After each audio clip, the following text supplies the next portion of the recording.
After the destruction of Drake, there is no rapper in the world that even comes close to the level of momentum that Kendrick Lamar has. After years of debating who the king of hip hop for this generation is, Kendrick Lamar popped out and he showed why he is undisputed. And even though the crown seemed like something Kendrick was destined for from the very beginning of his career, to be the king you gotta win the people over. And here's how Kendrick Lamar did it. A real situation where I was asleep one night, man, and his blur like a silhouette, and he basically said, "Keep doing what you're doing. Don't let my music die." I'm not trying to put myself in a certain field. I want the people to feel me. That's it. I mean, what is a person without people actually relating to him? You know, what is Pac without people actually knowing his story and knowing who he is as a person, not just as a rapper?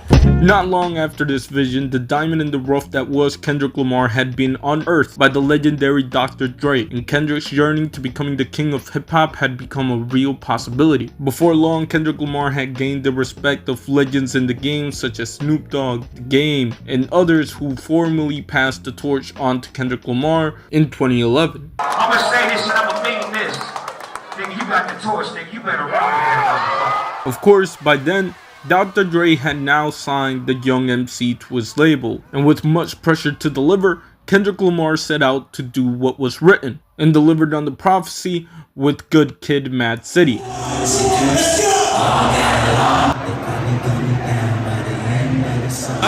Seem like the whole city go against me. Let's go! The record took Kendrick Lamar from a rapper for hip-hop heads to a superstar. Moreover, he was able to reach this level of commercial success while still keeping the hip-hop heads he attracted engaged with sharp lyricism and a conceptual album that took a look into the life of a young Kendrick Lamar and what it was like to be a good kid in a mad city. The respect that Kendrick Lamar gained from the project is really indescribable. And this is the ghost of Tupac telling you to subscribe to the channel. Woo! Help this guy get to 39,000 subs. Ooh. I'm Tupac. As far as the substance in hip-hop, Kendrick is bringing us back to that. The Kendrick Lamar stock was on the rise, and with the release of Control further fueling this king of hip-hop narrative, Kendrick Lamar seemed destined for the crown, especially because he wasn't just a rapper that sold records and held lyrical strength, but because he was a man of the people, a man of the culture, which became much more apparent with the release of To Pimp a Butterfly. The hope of a mill worker's son who dares to defy the odds.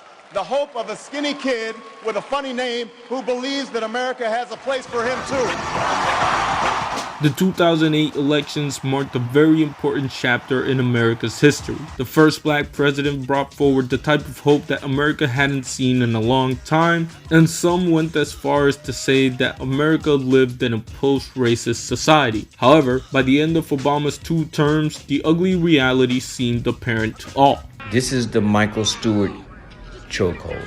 And when that Eric Garner thing happened, I put in my Instagram and Facebook with my editor, Barry Brown, where we cut back and forth between Ray Rahim and Eric Garner. And it's the same thing. Greatest songs, the greatest protest songs, greatest art has always come out in times like this. And in a time of racial divide and civil unrest, hopelessness, and frustration, it was Kendrick Lamar who would release an anthem that would unite the world in protest. In the end, the mass of protesters got the young boy not to be held by the police. But then it became this moment of that chant was the thing.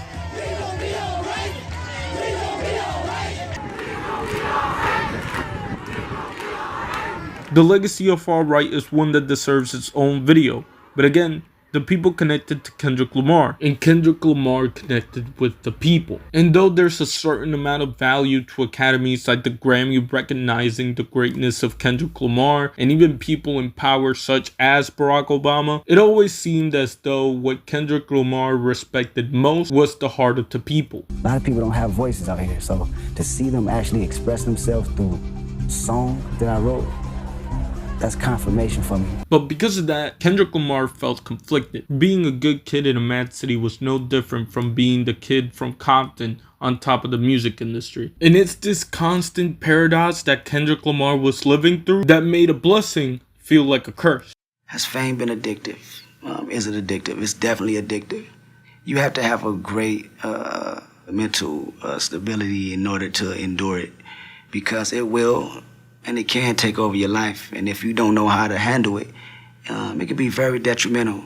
Kendrick Lamar on Damn explored the battle within himself, how to acknowledge that money and fame but stay humble within. And it was safe to say that the expectations that hip-hop fans carried for him from the very beginning of his career was starting to weigh him down. Survivor's guilt and imposter syndrome had made him doubt whether he was meant to be there or not. And coupling that with the sadness that was late 2010s hip-hop, and Kendrick Lamar lost the love of the game. I'm still stuck. My pops think fucking me therapy for. It was clear that the return of Kendrick Lamar was going to mark a new chapter in his career, and that regardless of the quality of the next album, something had to change from within, at least if Kendrick Lamar was going to be able to maintain himself, which is what Mr. Morale and the Big Steppers is all about. More than 12 years into his career as Kendrick Lamar, the now older Compton MC decided to take a look within and approach this album not as the king of hip-hop, not as the savior of hip-hop, not even as the spiritual successor to Tupac, but as Kendrick Lamar Duckworth. But the people were divided on Mr. Morale and the Big Steppers, which was okay. This album wasn't for the people, it was for Kendrick Lamar himself and the people who could relate. It was clearing the table and addressing all the issues that Kendrick Lamar carried before he was able to regain the crown. Much older, wiser, and having addressed his own issues, Kendrick Lamar felt as though he was ready. And if Kendrick Lamar wanted to carry the crown once more, he was gonna have to fight for it. Ali, Boombaye, Ali, Boombaye, Ali, Boombaye, Ali, Boombaye. That mean kill him. Boombaye, Boombaye.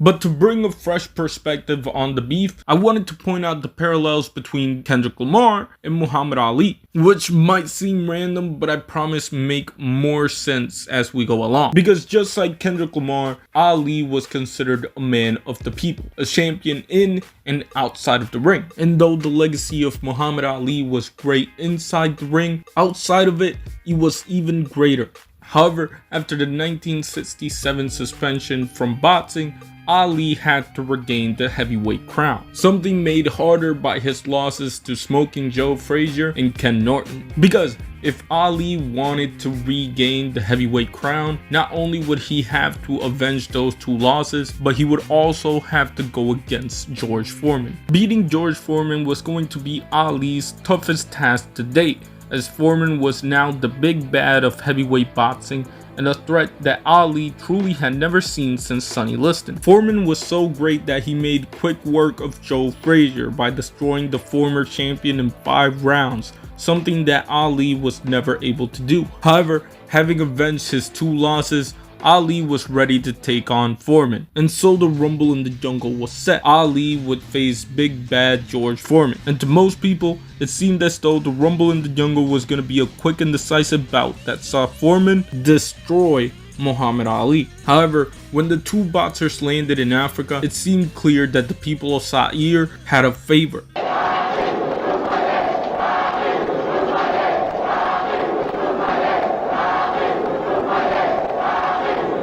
And thanks to his efforts in getting to know the culture and the people of Zaire, Ali wasn't looked at as an American. He was looked at as a brother. For 6 rounds, Foreman punched Ali as much as he could, seeing Ali as another one of his knockout victims. However, unbeknownst to George Foreman, he was playing right into Ali's card, exhausting himself and ultimately getting knocked out by Ali. He had punched himself out, and ultimately Ali had outsmarted him. On paper, Ali had walked out of there as the heavyweight champion of the world, but more than that, he had proven why he was the people's champion, which is what Kendrick Lamar had to do if he wanted to prove himself as king. Of course, it all began back in March with the release of Like That, where Kendrick Lamar not only called out Drake, but J. Cole as well, leaving the stage set for Kendrick Lamar versus Drake.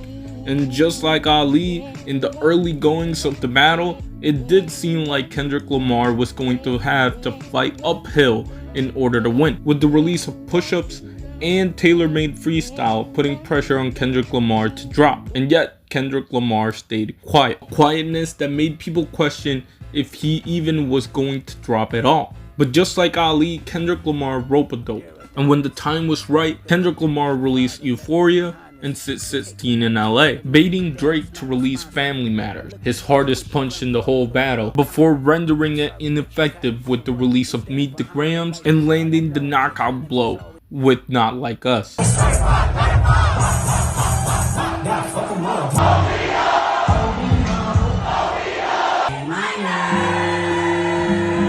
And with the power of the people on his side, there was nothing Drake could do to stop Kendrick Lamar. The battle had been won, and now we considered Kendrick Lamar as the king of hip-hop. A full circle moment for the man who was crowned basically from the jump of his career. Having returned greater than ever before, wiser and older, Kendrick Lamar understood what it took to sit alone in the throne.